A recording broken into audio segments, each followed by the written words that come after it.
तो आप सभी का स्वागत है मेरे इस चैनल पे। आज फिर से आज हम बताएंगे आपको दांतों के लिए कौन सी योगासन फायदेमंद है। शरीर के अन्य रोगों की तरह दांतों से जुड़ी समस्याओं के लिए आप शीतकारी प्राणायाम, वातनाशक मुद्रा, शीतली प्राणायाम, अपान मुद्रा जैसे योगासन कर सकते हैं।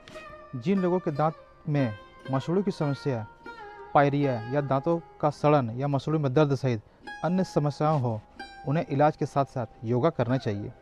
योगा की मदद से आप ओरल हाइजीन बनाकर रख पाएंगे। दांतों के खराब होने का असर अन्य अंगों पर भी पड़ता है, इसलिए आपको समय समय पर डॉक्टर से जांच और इलाज करवाना चाहिए। साथ ही आसन योगासन को करना चाहिए। तो आज इस वीडियो में इसी को आपको बताने वाले हैं। तो जो मेरे चैनल पर नए आए हुए हैं वो मेरे चैनल को प्लीज़ सब्सक्राइब कर दीजिए। तो चलिए इस समस्या को, दांतों की समस्या को निजात पाने का कुछ उपाय और योगासन आपको इस वीडियो में बताने वाले हैं।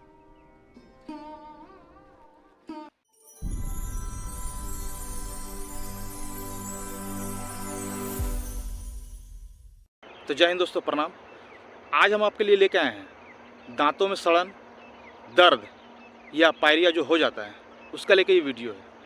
अक्सर आप लोग देख रहे होंगे या देखते होंगे, आपको भी हुआ होगा, हमको तो हुआ ही है, आपको भी हुआ होगा और भी जितने लोग हैं उसको भी हुआ होगा कि दांतों में अक्सर दर्द होते रहता है।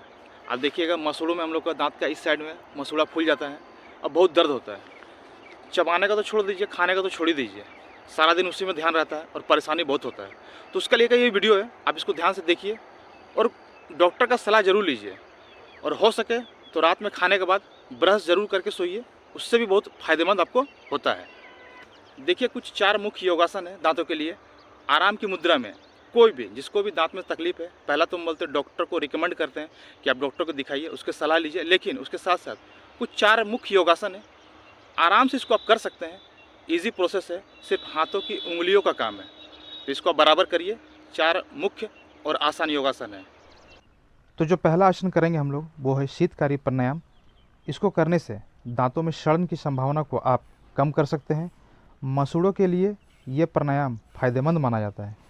तो चलिए अंत इसका तरीका क्या है। ज़मीन पर या मैट पर आरामदायक मुद्रा में बैठ जाएं। आप अपने होठों को खोलें। आपको होठों से सी सी की आवाज़ निकाली है, जैसा कि इस वीडियो में आप देख पा रहे हैं। मुंह को इस तरह से खोल के दांत को इस तरह से खोले रखना है। इस दौरान सांस को भरें और नाक से धीरे धीरे छोड़ें। शीतकारी प्राणायाम को आप 10 से 12 बार रिपीट कर सकते हैं। इसको आप कम से कम 10 मिनट प्रत्येक दिन एवरीडे कर सकते हैं। देख लीजिए पूरी स्थिति, पूरी प्रक्रिया को इस वीडियो में। इसी माध्यम से, इसी तरीके से यही प्रक्रिया आपको दोहरानी है और करनी है। ये हो गया हम लोग का पहला आसन, शीतकारी प्राणायाम।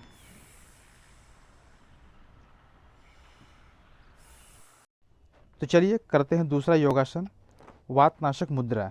इस योग को करने के लिए आपको सबसे पहले तर्जनी और बीच की उंगली को मोड़ना है। उंगली को मोड़कर आप उसे हथेली तक ले जाएं और हथेली से मिला दें। अब उंगलियों के ऊपर अंगूठे को रख दें। उंगली पर जोर ना लगाएं, हल्के हाथ से मुद्रा बनाएं। बाकी 2 उंगलियों को आपको सीधा ही रखना है। अब आप वातनाशक मुद्रा में आ गए हैं। हाथों की मुद्रा बनाने के बाद आप सीधा बैठ जाएं और इस मुद्रा को 10 से 15 मिनट के लिए करें। वातनाशक मुद्रा को आप कहीं भी और कभी भी कर सकते हैं। इस मुद्रा की मदद से दांतों से जुड़ी समस्याओं से आप निजात पा सकते हैं। साथ ही इस मुद्रा को करने से आपके शरीर की थकान मिनटों में दूर हो जाती है। तो इस तरह से आपको धीरे धीरे ये प्रक्रिया को करना है और धीरे धीरे सांस लेना है और धीरे धीरे छोड़ना है। इसको भी आप 10 से 15 मिनट के लिए करें, नियमित करें, जो कि दांतों के लिए ही है। तो ये हम लोग को हो गया दूसरा योगासन, वातनाशक मुद्रा। ध्यान से करें और हाँ, रिलैक्स फील होकर ही करना है आपको, धीरे धीरे सांस लेते हुए। ध्यान रहे, बॉडी को आप सीधा रखना है, कमर को आपको सीधा रखना है और उंगलियों पर बल नहीं देना है। तो चलिए अब हम लोग करते हैं शीतली प्राणायाम। इसको करने के लिए सबसे पहले आप सुखासन की मुद्रा में बैठ जाएं और जीभ को बाहर निकालें। इस तरह से जीभ के दोनों किनारों को ऊपर उठाकर खोल लें, रोल करें। मुंह से सांस लेते हुए नाक से छोड़ें। आप इस प्राणायाम को 10 से 12 बार रिपीट करें। शीतली का मतलब होता है शीतल या ठंडा। शीतली प्राणायाम को करने से पूरे शरीर में ठंडक पहुंचती है। शीतली प्राणायाम से दांतों के लिए भी बहुत हेल्दी माना जाता है। आप इस प्राणायाम को रोजाना 10 से 15 मिनट बार कर सकते हैं। और हाँ, इसको करने के लिए आपको इसी तरह से प्रक्रिया करते रहना है। देख लीजिए जीभ किस तरह से मुड़ा हुआ मेरा, और सांस को अंदर लेना है, बाहर छोड़ना है, अंदर लेना है, बाहर छोड़ना है। रिलैक्स होकर करें, कोई चिंता नहीं, कोई भय नहीं, माइंड को एकदम ध्यान देना है अपने योगासन पे। तो ये हम लोग का हो गया शीतली प्राणायाम।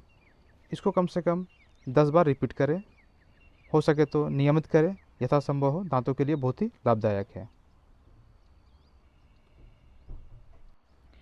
तो जो अंतिम हम लोग का योगासन है वो है अपान मुद्रा। अपान मुद्रा का तरीका क्या है? अपान मुद्रा करने के लिए आप ध्यान की मुद्रा में आराम से बैठ जाएं। अपान मुद्रा बेहतर आसान है। इसके लिए हाथों को घुटने पर रखें, बीच की उंगली और अंगूठे को मिलाकर और प्रेशर दें। इस दौरान ध्यान रहे बाकी 2 उंगलियों को सीधा रखें। आपको ये मुद्रा 15 से 30 मिनट के लिए करनी है।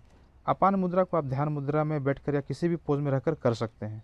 इसके लिए बॉडी को मुद्रा से ज़्यादा हाथों की मुद्रा जरूरी है।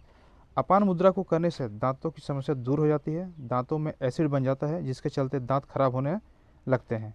आपको दांतों से भी ऐसी समस्या है तो इलाज के साथ साथ योगा को ट्राई करें। इसी तरह से आपको करना है, देख लीजिए, धीरे धीरे की प्रक्रिया में आपको करना है। सांस लेना है, छोड़ना है, रिलैक्स होकर करें। बाकी तो जो हमारी दोनों उंगलियां हैं उस पर प्रेशर दे के रखना है और सांस लेते हुए और धीरे धीरे छोड़ना है। इसको भी आपको रिलैक्स होकर करना है, जैसा कि इस वीडियो में आपको बता रहे हैं और आप देख भी पा रहे हैं। हमको 10 से 30 मिनट तक के लिए करनी है इसको रोज़ाना, जिसका इसके दांतों में समस्या है। तो इसको आप दोहराएं और करें जैसा कि पूरे इस प्रक्रिया में आपको बताया गया है। और हाँ, ध्यान दे के रखें, माइंड को एकदम फोकस करके रखें। धीरे धीरे ये प्रक्रिया को आपको करना है। इसको बोलते हैं अपान मुद्रा, जो कि दांतों के लिए लाभदायक है। उसके बाद धीरे धीरे अपने हाथों को मलना है, गर्म करके आंखों पे लगा ले। यह हम लोग का कंप्लीट होगी। तो दोस्तों कैसा लगा ये 4 योगासन दांतों के लिए, दांतों को दर्द के लिए, मसूड़ों के लिए, पाइरिया के लिए? कमेंट्स करके जरूर बताइएगा। फ्यूचर में आपको कैसा वीडियो चाहिए ये भी आप जरूर बताइएगा। तब तक के लिए वीडियो को यहीं पे एंड करते हैं। तब तक के लिए प्रणाम, जय हिंद।